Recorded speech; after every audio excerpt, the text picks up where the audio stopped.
अस्सलाम वालेकुम स्टूडेंट्स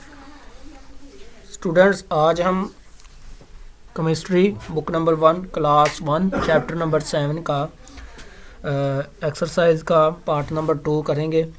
और पार्ट नंबर 2 जो है हमने स्टार्ट करना है। जो क्वेश्चन है एक्सरसाइज का वो ये है कि state the laws of thermochemistry and show how are they based on first law of thermodynamics. कह रहा है कि थर्मो केमिस्ट्री के लॉ को एक्सप्लेन करें और उसके बाद बताएं कि ये थर्मोडायनामिक्स का जो फर्स्ट लॉ है उसके साथ कैसे रिलेट करते हैं। तो अगर बात करें ना first law of thermo chemistry की, तो इसको लैप्लास लॉ भी कहते हैं। इसकी अगर स्टेटमेंट देखी जाए तो स्टेटमेंट आपकी जो मोबाइल है या लैपटॉप जो भी है आपका, उसकी स्क्रीन पे आपको नज़र आ रही है। Energy change companion any transformation is equal and opposite to the energy companion the reverse process. मतलब कहने का ये है कि अगर एक रिएक्शन हो रहा है ना, उसके नतीजे में जो एनर्जी यूज़ हो रही है या ट्रांसफ़र हो रही है, अगर वही रिएक्शन अपोजिट होता है तो वो उतनी ही एनर्जी जो है यूज़ होगी। मतलब कि एक रिएक्शन अगर फॉर एग्जांपल एक रिएक्शन है ए से बी में चेंज हो रहा है, ठीक है ना, तो जितनी एनर्जी ए से बी में कन्वर्ट होने में यूज़ हो रही है, अगर बी जो है ए में कन्वर्ट होगा तो उतनी ही एनर्जी जो है यूज़ होगी। ये है इस लॉ का मतलब, ठीक है ना। और अगर देखा जाए ये लॉ कैसे जो है फर्स्ट लॉ ऑफ थर्मोडायनामिक्स के साथ रिलेट करता है, तो फर्स्ट लॉ ऑफ थर्मोडायनामिक्स यही है कि energy can neither be created not destroying during any process. किसी भी प्रोसेस के दौरान एनर्जी ना तो फना होती है ना पैदा होती है, बल्कि एक फॉर्म से दूसरी फॉर्म में चेंज हो जाती है। मतलब कहने का इसका भी मतलब यही है कि total energy during the chemical reaction remain same. तो ऊपर वाला जो रिएक्शन है, जो लॉ है, उसका भी मतलब यही है कि जो एनर्जी है वो एक फॉर्म से दूसरी फॉर्म में चेंज तो हो जाती है, लेकिन जो टोटल अमाउंट है एनर्जी की वो सेम रहती है, ठीक है ना। तो फॉर एग्जांपल एक रिएक्शन है, अगर हो रहा है कोई रिएक्शन है, तो उसके नतीजे में अगर एनर्जी अब्जॉर्ब हो रही है, तो वही रिएक्शन अगर उल्ट तरीके से हो जाए तो उतनी ही एनर्जी जो है रिलीज होगी। तो इसका मतलब ये है कि first law of thermochemistry base करता है फर्स्ट लॉ ऑफ थर्मोडायनामिक्स के ऊपर, ठीक है। इसके बाद अगर बात करें सेकंड लॉ ऑफ थर्मोकेमिस्ट्री की, जिसको हम हेसिस लॉ भी कहते हैं, तो हेसिस लॉ भी आपने सीखा कि रिएक्शन चाहे सिंगल स्टेप है चाहे मल्टीपल स्टेप है, उसकी ओवरऑल इंथाल्पी जो है वो सेम रहनी है, ठीक है ना। कंडीशन क्या है कि अगर रिएक्शन की इनिशियल और फाइनल जो कंडीशंस हैं वो सेम हो जाएं, तो रिएक्शन चाहे सिंगल स्टेप हो चाहे मल्टीपल स्टेप हो, तो रिएक्शन की ओवरऑल इंथाल्पी जो है सेम रहनी है। तो यहाँ भी वो बात कर रहा है कि एनर्जी जो है टोटल वो सेम ही रहेगी, चाहे रिएक्शन सिंगल स्टेप हो रहा है चाहे रिएक्शन जो है मल्टीपल स्टेप हो रहा है, तो एनर्जी में किसी तरह का चेंज नहीं आएगा। शर्त ये होनी चाहिए कि उसकी इनिशियल और फाइनल कंडीशन जो है सिस्टम की वो सेम रहे, ठीक है। ये था जी हमारे पास क्वेश्चन। इसके बाद हम बात करते हैं जी इसके बाद अगले क्वेश्चन की। What is a thermochemical equation, give 3 examples and what information do they convey. Thermochemical equation क्या है, 3 एग्जांपल दें और थर्मोकेमिकल इक्वेशन से हमें क्या इन्फॉर्मेशन मिलती हैं। तो ऐसी बैलेंस्ड केमिकल इक्वेशन जो हमें रिएक्टेंट्स प्रोडक्ट्स की स्टेट के बारे में बताए, रिएक्शन के नतीजे में जितनी हीट निकली है या जितनी हीट अब्जॉर्ब हुई है उसके बारे में मुकम्मल तौर पे बताए, उसको हम थर्मोकेमिकल इक्वेशन कहते हैं। ऐसी बैलेंस्ड केमिकल इक्वेशन जो हमें रिएक्टेंट्स और प्रोडक्ट्स के फिज़िकल स्टेट्स के बारे में बताए, मतलब रिएक्टेंट्स लिक्विड की फॉर्म में है या गैस की फॉर्म में या सॉलिड की फॉर्म में है, और जब रिएक्शन हुआ है तो कितनी हीट अब्जॉर्ब हुई है कितनी हीट रिलीज़ हुई है उसके बारे में बताए, उसको हम थर्मोकेमिकल इक्वेशन कहते हैं। ये 3 एग्जांपल्स हैं आपके सामने। हाइड्रोजन गैस जब ऑक्सीजन के साथ मिलती है, वाटर बनता है लिक्विड फॉर्म में, उस वक्त जो एनर्जी रिलीज़ होती है वो है -285.58 किलो जूल पर मोल, ठीक है। दूसरी जो इक्वेशन है, सॉलिड फॉर्म में कार्बन जब जलता है in the presence of oxygen, carbon dioxide gas बनती है, उसके नतीजे में जितनी हीट जो है रिलीज़ होगी वो है जी -393.7 किलो जूल पर मोल। नाइट्रोजन गैस जब मिलेगी आपस में उसमें ऑक्सीजन के साथ, उसके नतीजे में नाइट्रिक ऑक्साइड गैस बनेगी, तो एनर्जी अब्जॉर्ब होगी। मतलब ये एंडोथर्मिक रिएक्शन है, तो जितनी एनर्जी अब्जॉर्ब होगी वो है 180.5 किलो जूल पर मोल। ठीक है जी, ये हो गया जी दूसरा पार्ट। इसके बाद वो कह रहा है कि थर्मोकेमिकल इक्वेशंस हमें क्या क्या मैसेज देती है, क्या क्या इन्फॉर्मेशन देती है। तो बच्चों थर्मोकेमिकल इक्वेशन जो है, पहली बात तो ये है कि हमें रिएक्टेंट्स और प्रोडक्ट्स की फिजिकल स्टेट के बारे में बताती है कि रिएक्टेंट सॉलिड है, प्रोडक्ट सॉलिड है या किस फॉर्म में। इसके बाद ये नेचर ऑफ द रिएक्टेंट्स के बारे में बताती है कि रिएक्शन जो है वो एक्सोथर्मिक है या एंडोथर्मिक है। इसके बाद ये थर्मोडायनामिक स्टेबिलिटी के बारे में बताती है, रिएक्टेंट्स और प्रोडक्ट की थर्मोडायनामिक स्टेबिलिटी के बारे में हम जानकारी हासिल करते हैं इस इक्वेशन से। इसके बाद जो अगला क्वेश्चन है ये वेरी वेरी इंपॉर्टेंट है, बहुत दफ़ा आया हुआ है और ये हमने सीखना भी है। Why is it necessary to mention the physical state of the reactants and products in a thermochemical equation, apply Hess's law to justify your answer. ठीक है ना, कहता है कि जब आप थर्मोकेमिकल इक्वेशन लिखते हो तो उस वक्त ये ज़रूरी क्यों है कि जो रिएक्टेंट्स हैं और जो प्रोडक्ट हैं उनकी फ़िज़िकल स्टेट साथ लिखी जाए, ये क्यों ज़रूरी है।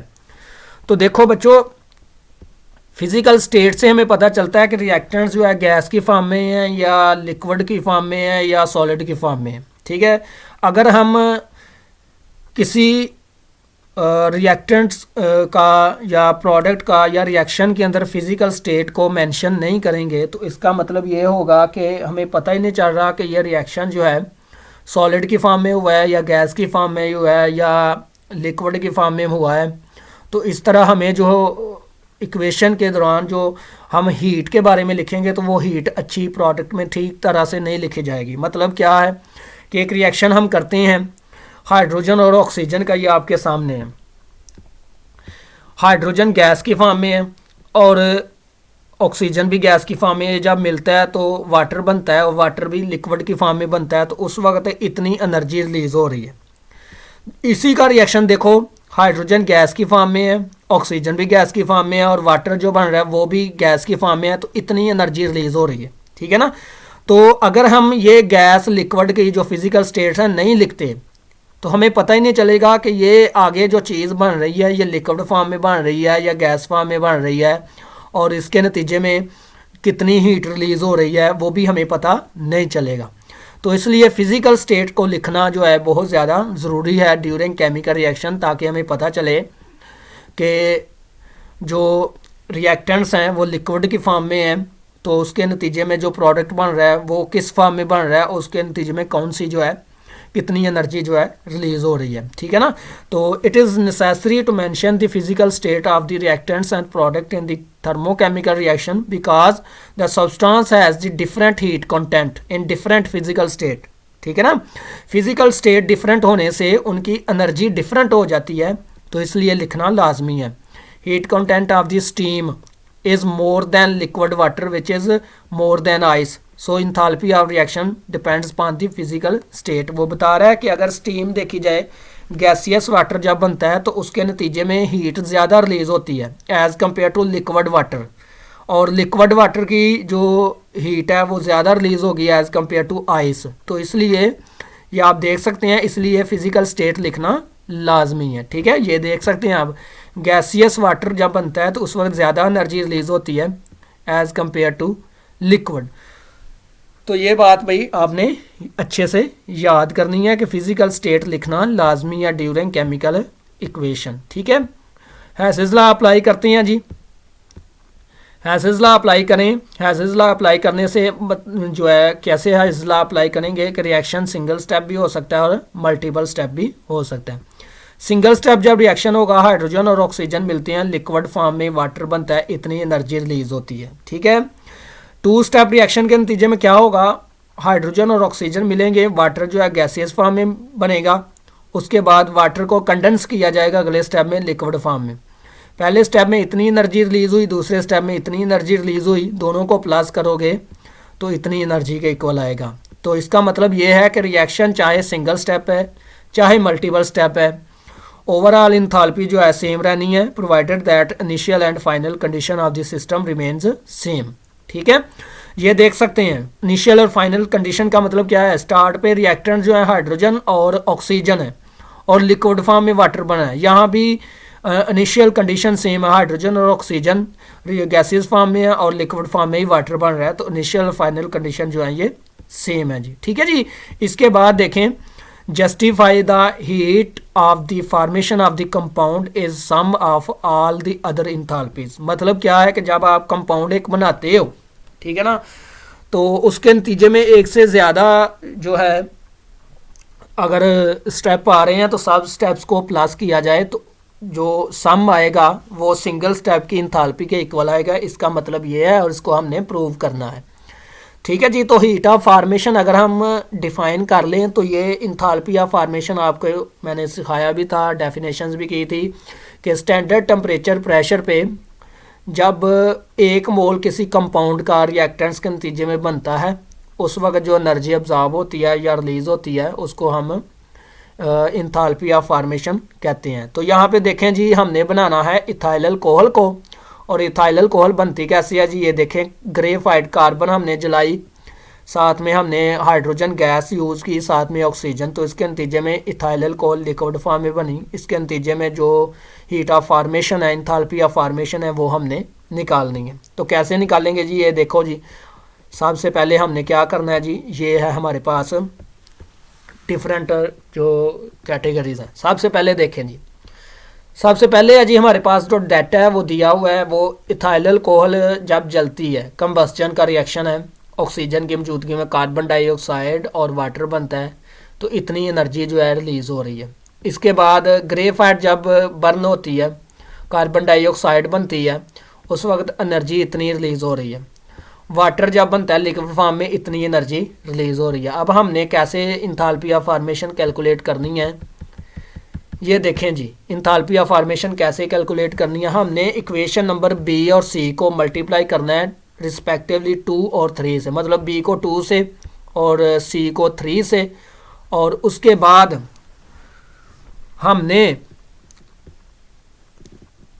बी और सी को 2 और 3 से मल्टीप्लाई करने के बाद जो इक्वेशन नंबर ए है, ठीक है ना, उसको हमने माइनस करना है इन दोनों इक्वेशन से। तो हमारे पास जो है ओवरऑल इंथैल्पी इतनी आ जाएगी। तो बच्चों ये था हमारे पास आज का लेक्चर, और यहाँ पे एक्सरसाइज हमने कंप्लीट की। नेक्स्ट जो है हम इंशाल्लाह चैप्टर नंबर 8 को स्टार्ट करेंगे, ठीक है जी। तब तक आप इसको अच्छे से तैयार करें।